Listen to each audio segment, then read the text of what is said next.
She had survived 3 combat deployments, 2 hurricanes, and 1 very bad ex-boyfriend who thought a Navy officer couldn't break his wrist if she wanted to. But nothing, in Lieutenant Commander Amara Asante's 29 years of living had prepared her for the moment she stepped onto that jet and locked eyes with the most dangerously beautiful man she had ever seen in her entire life. He was sitting at the far end of the cabin like he owned the sky itself. One leg crossed over the other. Dark suit. No tie.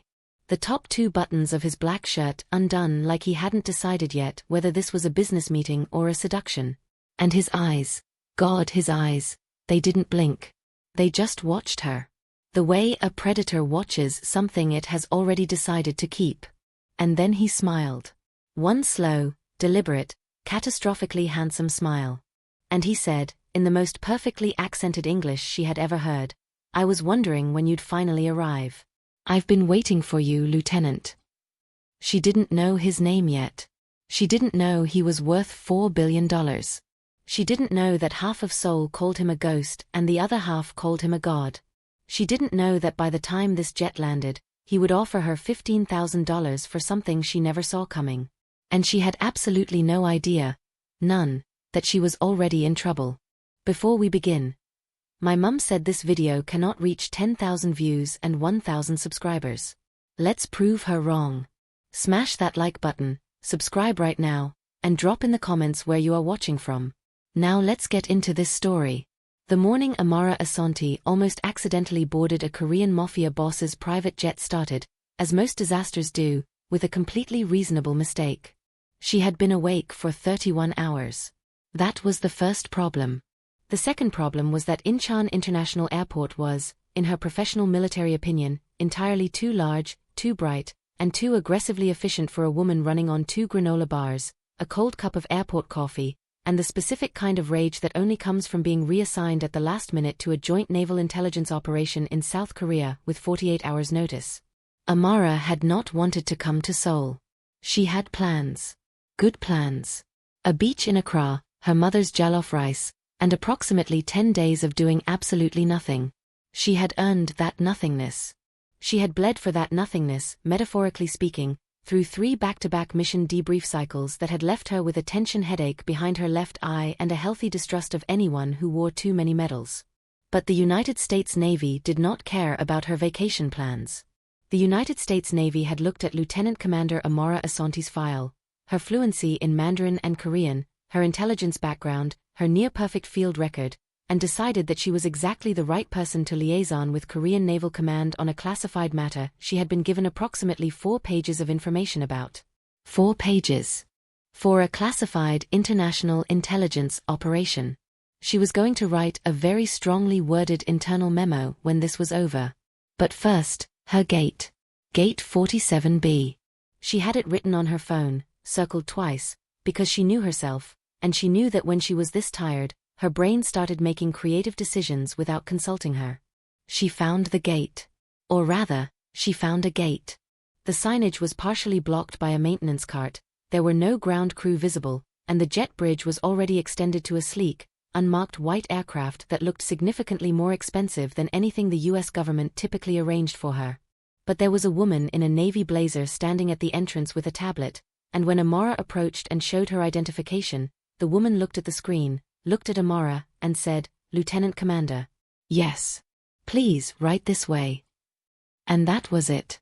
That was the entire security check. No additional screening. No second look. Just a gracious wave toward the jet bridge like Amara was being ushered into a 5-star restaurant. She should have questioned it. She knew, in the back of her exhausted, granola bar-sustained brain, that she should have questioned it.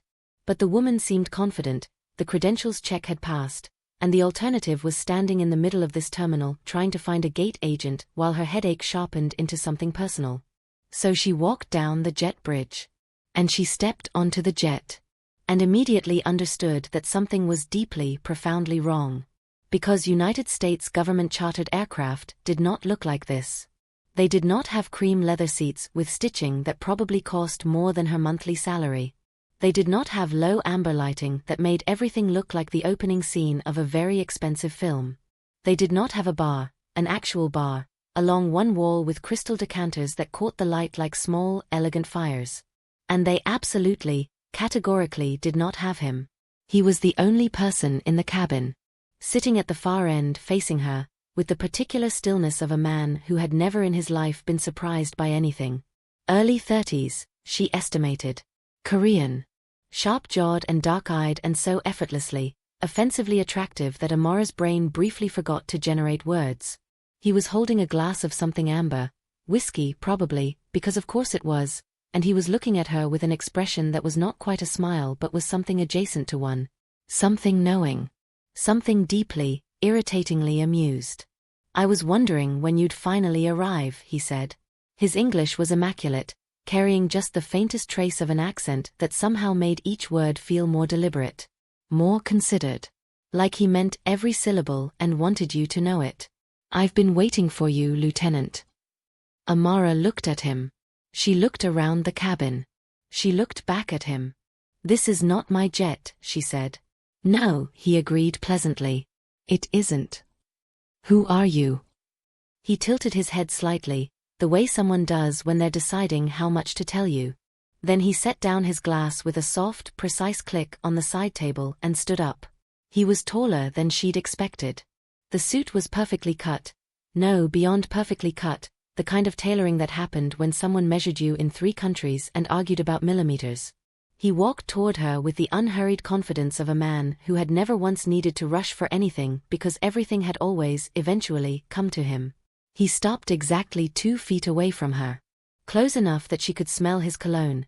Something dark and cedar-edged that her exhausted brain catalogued under danger and problem in equally large letters. "My name is Jae-won Kwon," he said. And then, quietly, like it was the most natural thing in the world, "And I think we need to talk about why someone sent you to my jet." Amara stared at him. He stared back. And somewhere behind her, she heard the jet bridge retract. "Stop the plane." Amara said it clearly, calmly, and with the exact tone she used when giving orders to sailors twice her age who thought a woman with a Ghanaian accent couldn't possibly mean what she said. Jae-won Kwon looked at her with those unreasonably dark eyes and said, just as calmly, "We haven't moved yet." "Then I'm leaving." "The bridge has retracted." "Then unretract it." "I don't control the bridge. I control the jet." "Then land the jet." "We haven't taken off." Amara took a slow breath through her nose. She was a patient woman. She had learned patience the hard way, in sweltering briefing rooms and on ships in the middle of oceans where there was literally nowhere to go when things went wrong. She understood that losing composure solved nothing. She understood that in high-pressure situations, the person who stayed calmest had the advantage. She also understood that she was currently trapped on an unmarked private aircraft belonging to a stranger who knew her rank and had apparently been expecting her, which was the kind of situation that, in her professional experience, ended in one of 2 ways, a diplomatic incident or a very long debrief. "Mr. Kwon," she said, folding her hands in front of her like this was a negotiation and not a hostage situation, "I am a lieutenant commander in the United States Navy. I am currently assigned to a classified intelligence operation in Seoul. I boarded this aircraft in error, and I need to exit it immediately.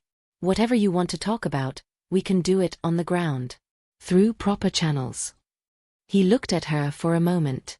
Then he did something she didn't expect. He smiled. Not the knowing almost smile from before. A real one.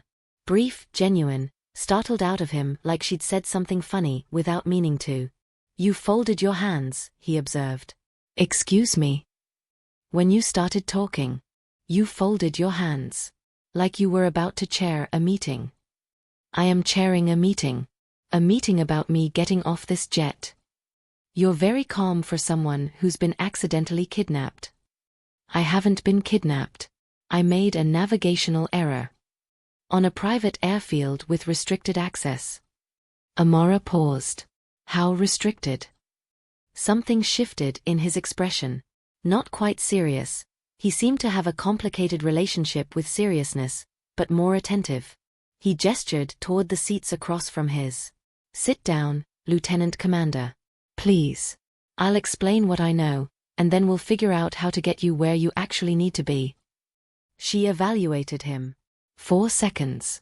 The way she'd been trained, body language, hands, eyes, the micro-expressions that happened in the space between words. He wasn't nervous. He wasn't threatening. He was alert and controlled and watching her with the particular focus of someone who found her genuinely interesting, which was somehow more unsettling than if he'd been either. She sat down. Across from him. Spine straight, hands in her lap, because she was a Navy officer and she would maintain her dignity on this absurdly luxurious jet if it killed her. "Talk," she said. He sat across from her and leaned back with the ease of a man entirely in his element. "Someone sent you a modified boarding credential. Your name was added to my passenger manifest approximately 3 hours ago by a third party I haven't identified yet. You were supposed to board Gate 47B, the government charter terminal. Someone changed your gate." Amara absorbed this. "Why?" "I don't know yet. But someone wanted you on my jet. Which means someone wanted us in the same place." He paused. "I find that interesting. I find it alarming. You can find it both." She looked at him. He looked back. The ambient lighting of the cabin made everything feel suspended, like they were already somewhere between one world and another. "What do you do, Mr. Kwon?" she asked, because she was an intelligence officer and she'd learned that the most direct questions were always the most productive ones. He considered her for exactly 1 second. "Business." "What kind?" "The kind that requires an unmarked jet and a manifest that international regulators find boring." That is an extremely suspicious answer. It was meant to be informative. It was meant to be evasive. "Lieutenant Commander," he said, and something in his voice dropped just slightly. Not threatening but intimate, the way a voice gets when it's speaking only for you. "You've been awake for a very long time. I can see it. And whoever put you on my jet tonight has either made a mistake or made a move. Either way, you need to think clearly." He reached to the side table and pressed a call button. Within seconds, a flight attendant appeared from the front galley. "Bring her something to eat," he said in Korean, then switched back to English without pause. "And coffee. Strong." Amara blinked. "You speak Korean and English. And 4 other languages. You speak Korean and Mandarin." She went very still. "How do you know that?" He met her eyes steadily. "Because I read your file, Lieutenant Commander Asante. The same file that someone apparently used to put you on my plane." The coffee arrived. It was perfect, dark and strong and served in a cup that cost more than her boots. She drank it anyway because her headache was winning. "You have my file," she repeated. "A copy of your service record. Publicly available portions." "That is not publicly available." He said nothing. Which was, she was learning, its own kind of answer. She set down the cup. "Okay. I'll bite. What does Jae-won Kwon actually do? And don't say business again or I will find a way to swim off this jet." He looked at her for a long, warm moment. And then he said, very quietly, "I run things, Lieutenant Commander. In Seoul, mostly. And in certain circles, I am either very powerful or very dangerous, depending on how you look at it." "And which way should I look at it?" He tilted his head. That almost smile again. "That depends entirely on what happens next." Outside, Seoul glittered through the oval window. And Amara Asante sat across from the most enigmatic man she had ever met, eating food she hadn't ordered on a jet she hadn't boarded on purpose, and had the very distinct, very certain feeling that her life had just turned a corner it was not going to turn back from. She was going to say no. That was the decision Amara had made before he even finished the sentence. She was a lieutenant commander in the United States Navy, a woman who had navigated actual minefields, literal, physical, not metaphorical minefields, and she was not about to be swayed by a beautiful man with expensive whiskey and suspiciously good cheekbones. She was absolutely going to say no. But first she needed to hear the offer. Because she was also, professionally, deeply curious, and that had always been her one reliable weakness. They'd been on the ground for 20 minutes. It turned out Jae-won Kwon's word carried sufficient weight that the jet bridge had been re-extended within 3 minutes of his phone call, and Amara's actual transport had been located, different terminal, exactly as he'd predicted, her name scrubbed from the manifest in a way that was going to require a serious conversation with whoever had managed her travel arrangements. But instead of letting her walk off immediately, he'd asked her to give him 10 minutes. Just 10. She'd given him 15 because she was curious, not because of the cheekbones. I have a problem, he said. Most men with unmarked jets do. I have a specific problem. He leaned forward, forearms on knees, and for the first time since she'd stepped on this jet, the charming veneer shifted into something more direct. More real. There is a military intelligence operation moving through Seoul. Not yours, a different one. One that intersects with certain aspects of my organization in ways I can't make disappear quietly. What kind of organization? The kind that doesn't appear in business registries. Mafia, Amara said flatly. He didn't flinch. He didn't deny it. He looked at her with steady, dark eyes and said, that word carries a lot of assumptions. So does organization. She tilted her head. What's the problem, Mr. Kwon? The operation has a leak.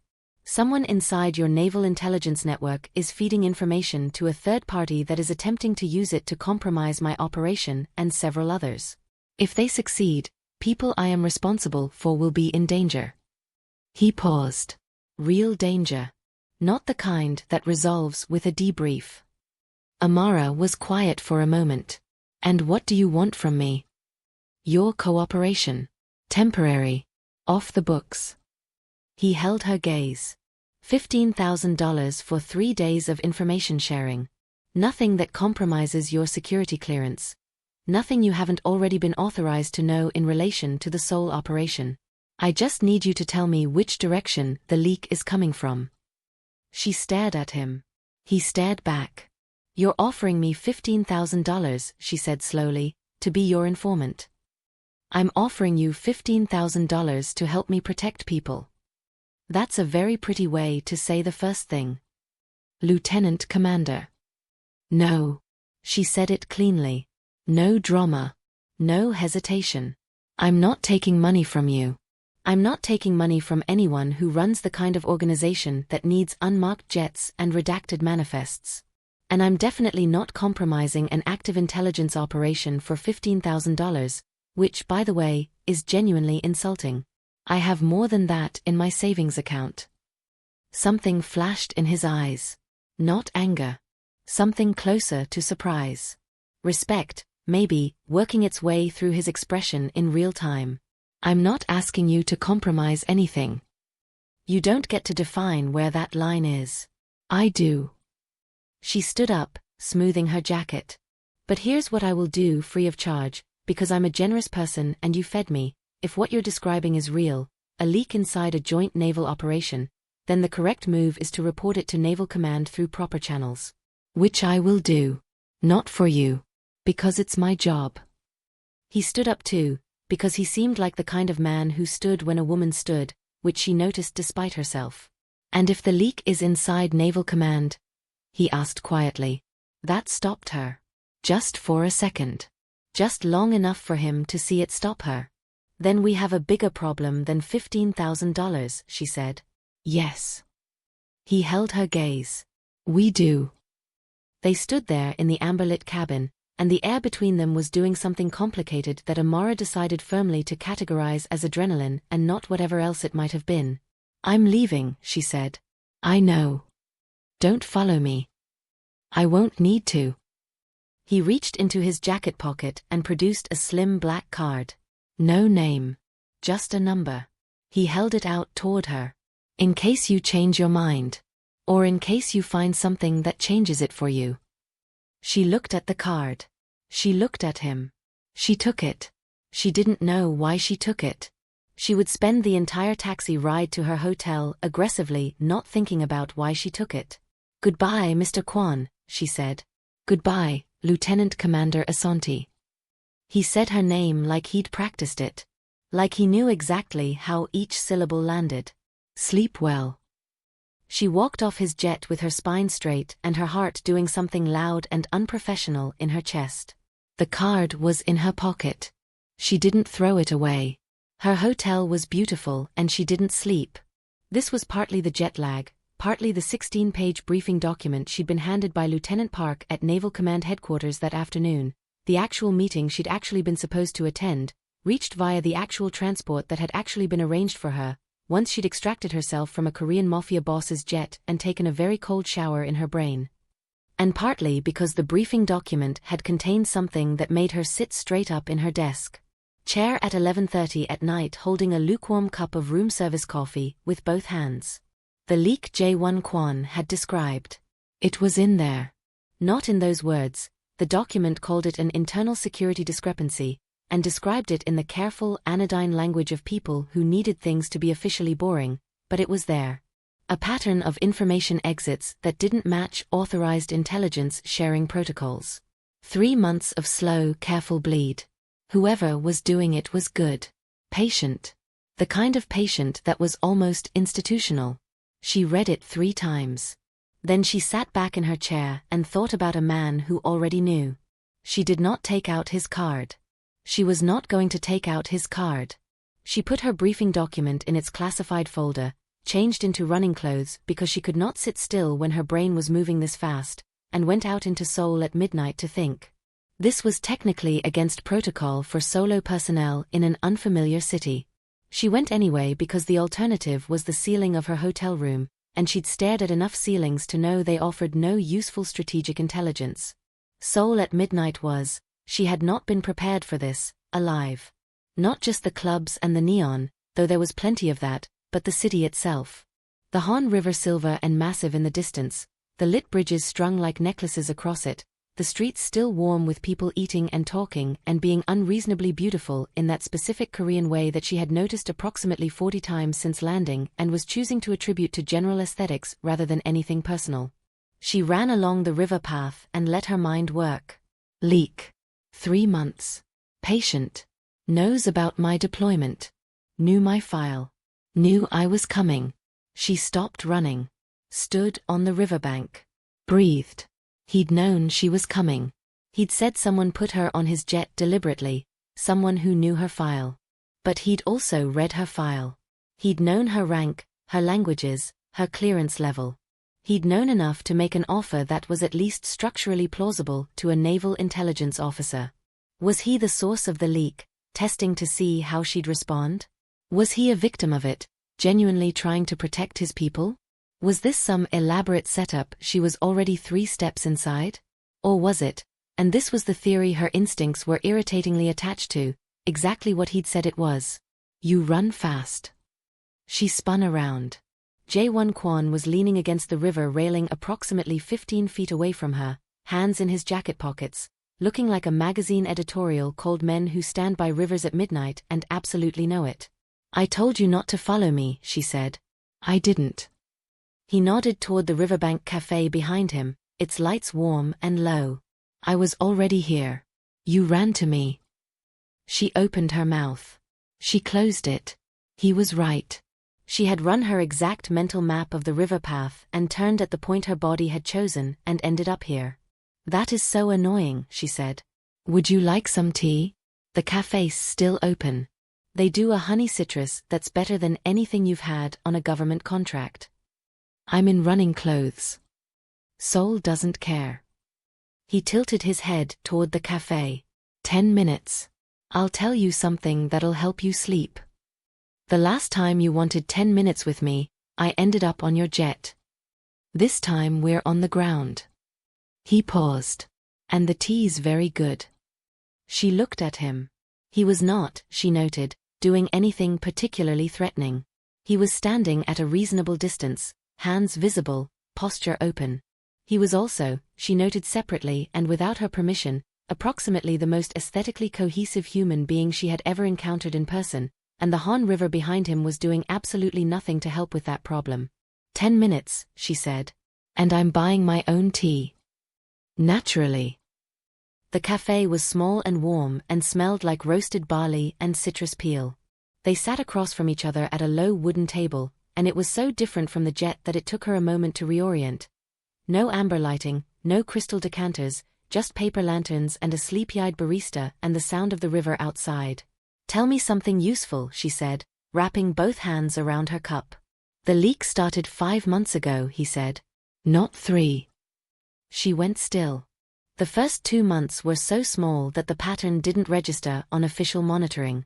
Whoever built it knew exactly how much to bleed before the system would notice. He looked at her steadily.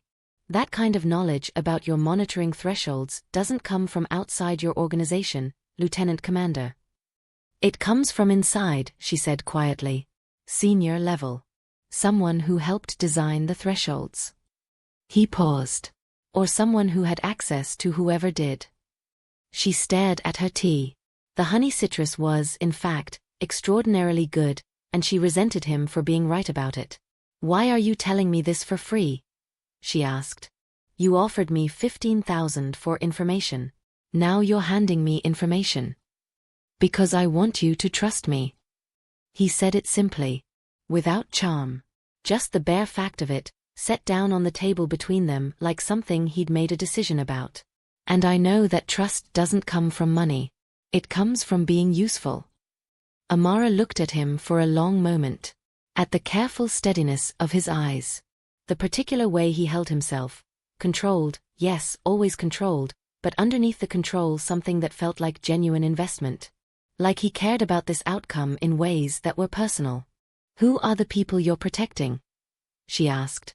Something passed across his face. There and gone, but she caught it, the briefest softening. People who work for me. Some of them have no one else. She breathed. Are any of them in immediate danger? If the leak reaches a certain point, yes. She picked up her tea, drank, set it down, made a decision she would analyze extensively later, in the cold light of morning, with her strategic brain fully operational. I'm not taking your money, she said. But if what you're describing is real, it aligns with an operation I'm already authorized to run. Which means there's a version of this where our interests overlap through completely legitimate channels. She met his eyes. You'd have to tell me everything. No redactions. No business, as a noun used alone in a sentence. Everything, he agreed, without hesitation. And I'm still not taking the 15,000. I know. And you don't get to order my food again. The corner of his mouth moved. The tea was a suggestion. It was excellent, and that's the problem. She pushed back from the table. I'll be at the Naval Annex building at 9 tomorrow. If you want to talk, find a way to do it that doesn't involve me accidentally boarding anything. She stood. He stood. They were close in the small cafe, river light coming through the window, and she was suddenly very aware that this, whatever this was, had moved several miles past a navigational error.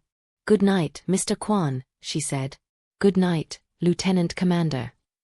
And then, softly, Amara. She walked out into the Seoul night with her heart in her throat and his voice saying her name sitting somewhere behind her sternum like a warm coal. She ran all the way back to her hotel.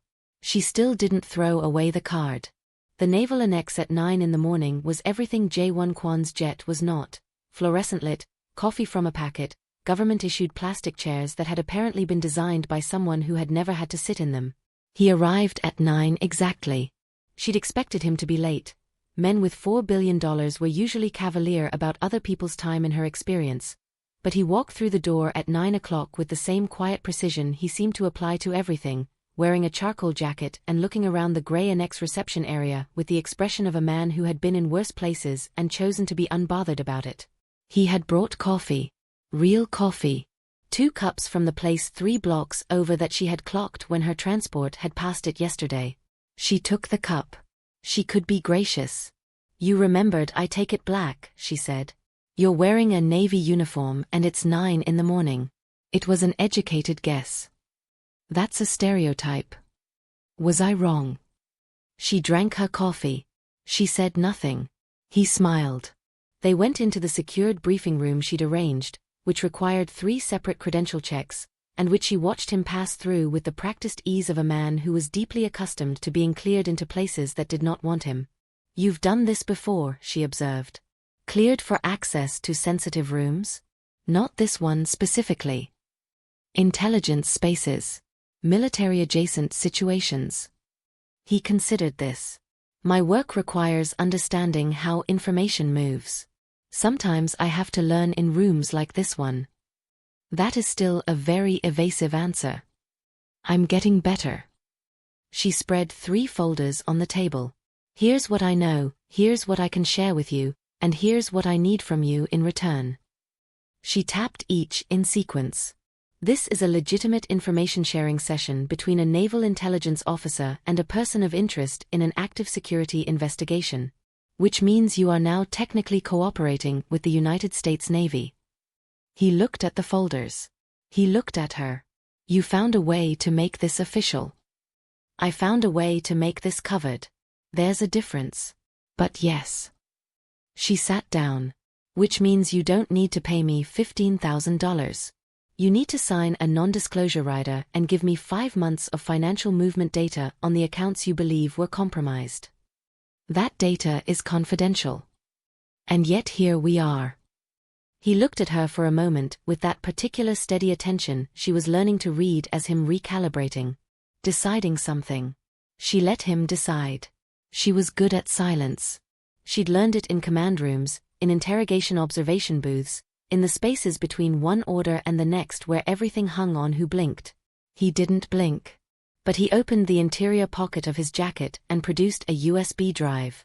She looked at it. You brought it already, she said. I thought you might find a way to make this work. You thought right. She reached for the drive.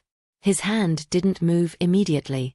Their fingers were a half-inch from each other over the table, and she kept her face entirely neutral even though her nervous system was apparently staging a one-woman protest about the proximity.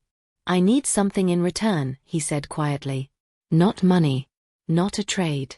Something personal. She tilted her head. That depends entirely on what personal means. Dinner. He held her gaze. Tonight. Not a briefing. Not information sharing. Dinner. A real restaurant, a full meal, and a conversation that has nothing to do with either of our jobs. Amara stared at him. He stared back. You're negotiating a date into an intelligence operation, she said slowly. I'm asking a woman I find extremely compelling to have dinner with me, he said calmly. The intelligence operation is incidental. It is the entire context of our relationship. We don't have a relationship yet. Mr. Kwon. Jae-won. This is a professional setting. I know. I'm asking about tonight, which is not a professional setting. He withdrew the drive and set it neatly on the folder. Dinner. One night. If you find it entirely useless, you never have to speak to me outside of a secured briefing room again. She looked at the drive. She looked at him. She thought about the river at midnight and the honey citrus tea and the way he'd said her name like it meant something. Somewhere with actual food, she said. I know a place. I'm choosing my own outfit. I would expect nothing less. And you're not paying for mine. I wasn't going to offer. Yes, you were. The corner of his mouth curved. The real smile again, brief and genuine and catastrophically effective. Perhaps. She picked up the drive. 9 o'clock tonight. And you're going to tell me something true. Not about the leak. Something real. He held her gaze for a moment, and whatever he was deciding registered in his eyes before it reached his voice. Deal, he said. And the words sat between them in the fluorescent light of that gray government room like the beginning of something neither of them had planned. The restaurant was on a rooftop in Itaewon, and it was extraordinary. Not in the obvious, expensive way, though it was that too. It was extraordinary the way a thing is when it has been made by someone who genuinely loves what they do. Small tables spaced far apart, lanterns strung between bamboo screens, the city spread below them like a second sky. The menu was Korean-French fusion, which Amara regarded with appropriate skepticism until the first plate arrived and silenced all her opinions immediately. She was wearing a red dress. She had not brought a red dress to Seoul. She had brought 2 professional blazers, 4 sets of workout gear, and the tactical dress uniform she was required to carry on international assignments.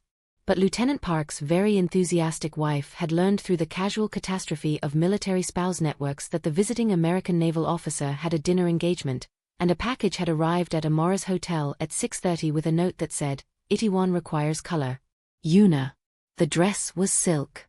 It fit like it had opinions. When she'd walked toward the table and Jae-won had seen her, he'd gone very still for exactly 1 second. Then he'd stood. Of course he stood, he was apparently constitutionally incapable of not standing, and something passed across his face that he didn't quite manage to arrange before she saw it. Red, he said. A gift, she said. Sit down, you're making me self-conscious. You're not self-conscious. No, but I'm polite. He sat. She sat. They ordered in Korean and the waiter departed and Seoul glittered below them and it was, against every reasonable expectation, easy. Effortlessly, dangerously easy. Like they'd been doing this for years instead of 36 hours. You promised me something true, she said. He turned his wine glass slowly. I grew up in Busan. My father was a fisherman. My mother taught elementary school. He looked out over the city. I was supposed to be an accountant. Amara blinked. You were going to be an accountant. I studied economics for 2 years at Yonsei. Then my father died, and there were debts, and I made a decision that an accountant would not have made. He said it without drama. Just the clean fact of it. I don't regret it. But I think about the version of me that would have. She was quiet for a moment. Fisherman's son, she said softly. 3rd generation. He met her eyes. Now you. She set down her fork. My mother is a retired professor at the University of Ghana. Political science. She is terrifyingly smart and she's been telling me since I was 7 years old that I was going to do something loud. Naval officer is loud. Naval intelligence officer is louder, she says. Says I got it from my grandmother, who argued with the British colonial administration in 1953 and was famously correct about everything. Amara smiled at the memory, the specific smile that happened involuntarily when she thought about her grandmother. Abena Asante. She used to say that a woman who knows the truth is more powerful than any army. Jae-won was watching her. Not the polished, controlled watching from the jet. This was different. Softer. More open. Tell me about her, he said. So she did. She told him about Grandma Abena and the cassava farm and the stories she told at nightfall about women who outwitted kings. About Accra in the rainy season, when the roads flooded and her mother made groundnut soup and the whole house smelled like home. About the first time she'd worn her naval uniform and called her mother, who had cried for 7 minutes and then immediately started telling everyone in the neighborhood. He listened. Actually listened, the way very few people did. Not waiting for his turn to speak, not managing the conversation towards something useful, just receiving what she was giving him. And she, who had learned at 23 to give people only what was useful and keep the rest armored behind rank and competence and a wit sharp enough to keep most people at the perimeter, she told him things. More things than she'd planned to. Things that didn't belong in a briefing room. You love her very much, he said. His voice was different. Quieter. She drives me completely insane and she's the person I call when everything goes wrong. So yes. Amara looked at him. What about yours? My mother. A pause. She doesn't know exactly what I do. She thinks I'm in finance. His mouth curved, without much humor. She makes me seaweed soup every time I come home to Busan. Tells me I'm too thin. Are you? She is always correct. He picked up his wine. She would like you. You can't know that. She likes women who aren't afraid of me. His eyes met hers. They're rare. Amara held his gaze. I'm not afraid of you, she said honestly. I'm afraid of what this is. The situation. The complication. She set down her glass. You are not a straightforward person to be sitting across a dinner table from. No, he agreed quietly. I'm not. And I'm not a person who makes decisions that don't make strategic sense. I know. So can you explain to me, she said, and her voice dropped slightly involuntarily, why this feels like it makes sense? He was quiet for a moment.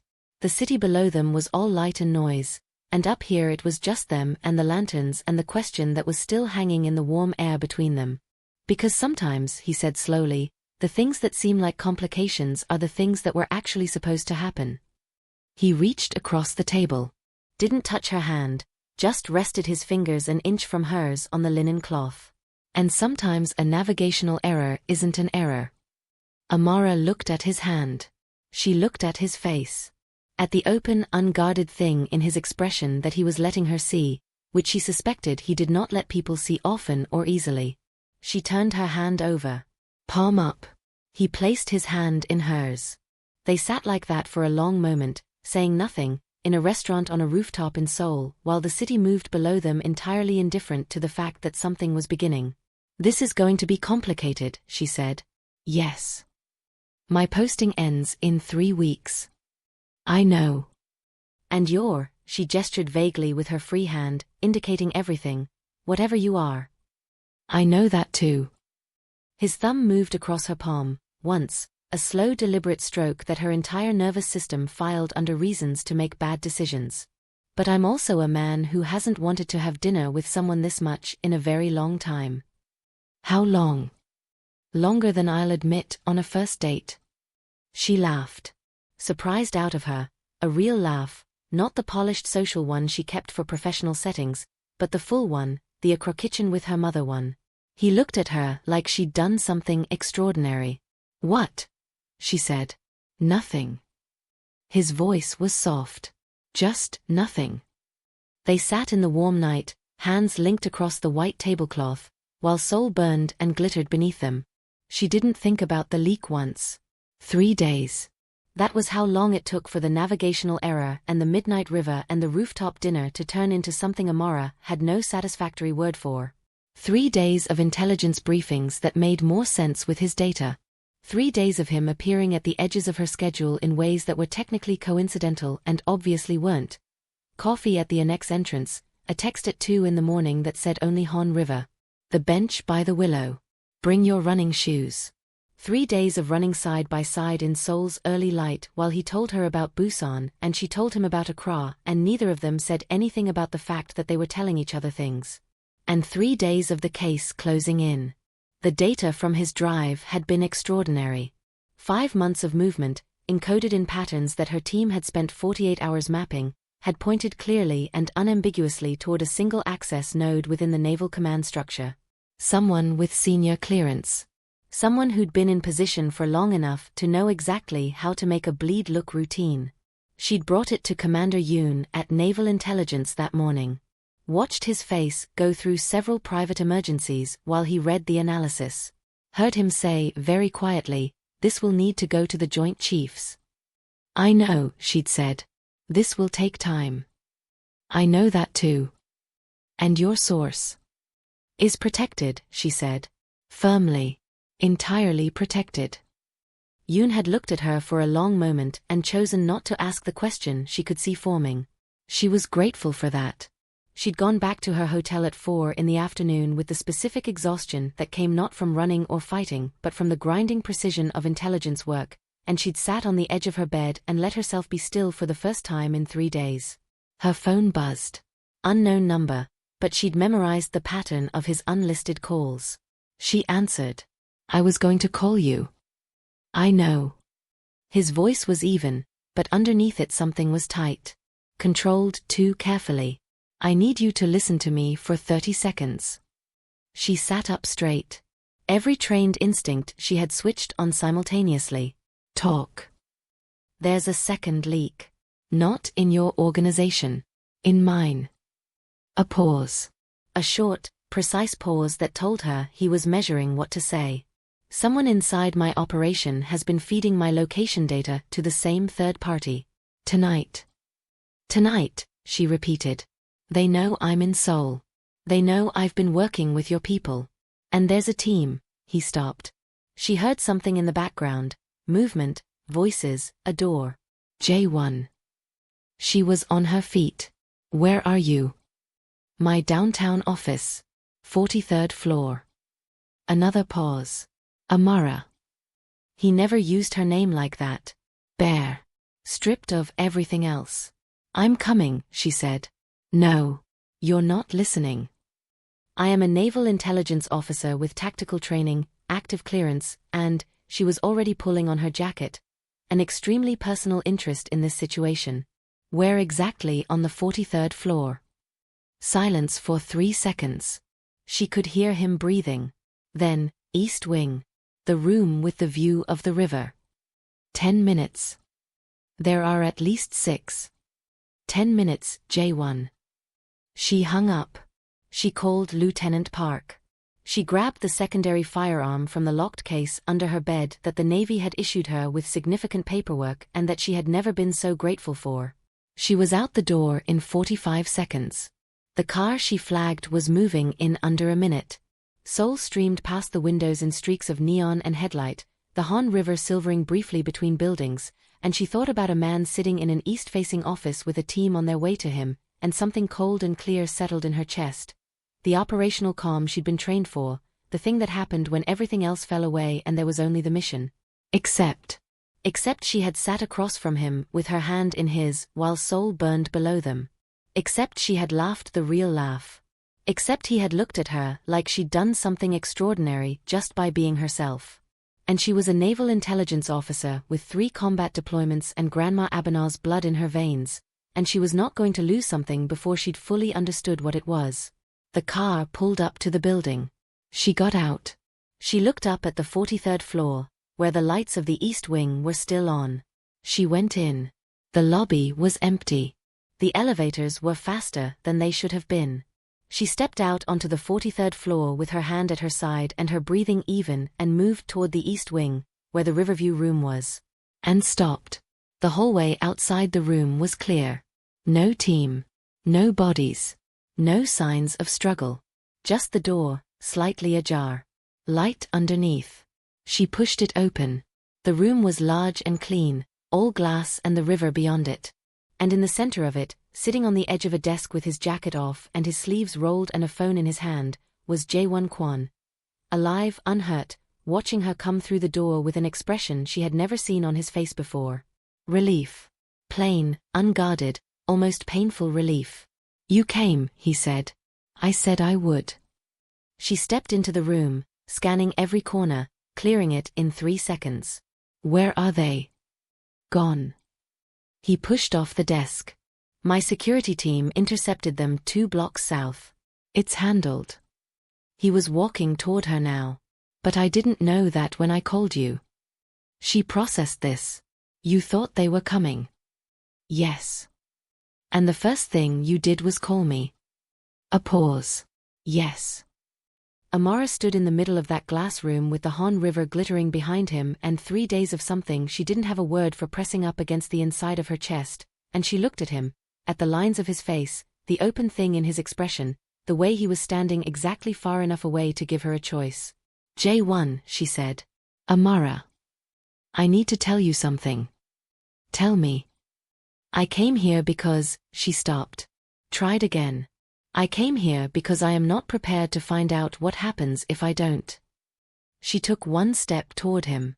"And that is the most operationally irrational thing I have said in my entire career." He crossed the remaining distance. His hand came up to her face, slow, careful, asking, and she let him, tilted her chin up, and when he kissed her it was the way everything about him had been, deliberate and warm and entirely certain, like he had made a decision and meant it all the way through. She kissed him back with 9 years of Navy discipline and her grandmother's stubborn heart and every impossible, unplanned, beautifully illogical thing that had happened in the last 3 days, and somewhere below them Seoul went on without them. When they broke apart, his forehead was against hers and his hands were at her waist and she could feel him breathing. "This is complicated," she said. "You said that. I meant it then too." "I know." His hands tightened slightly. "I know, Amara." She closed her eyes for 1 second. Just one. And then her phone rang. She pulled back. Looked at the screen. "Commander Yoon. Urgent flag." She answered. "Asante." His voice was low and fast. "Lieutenant Commander. The source of the leak has been identified."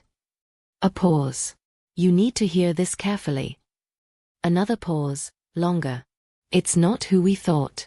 The leak isn't from inside command structure.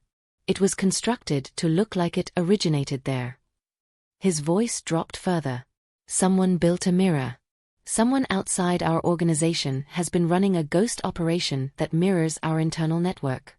They've been feeding us disinformation while extracting real data.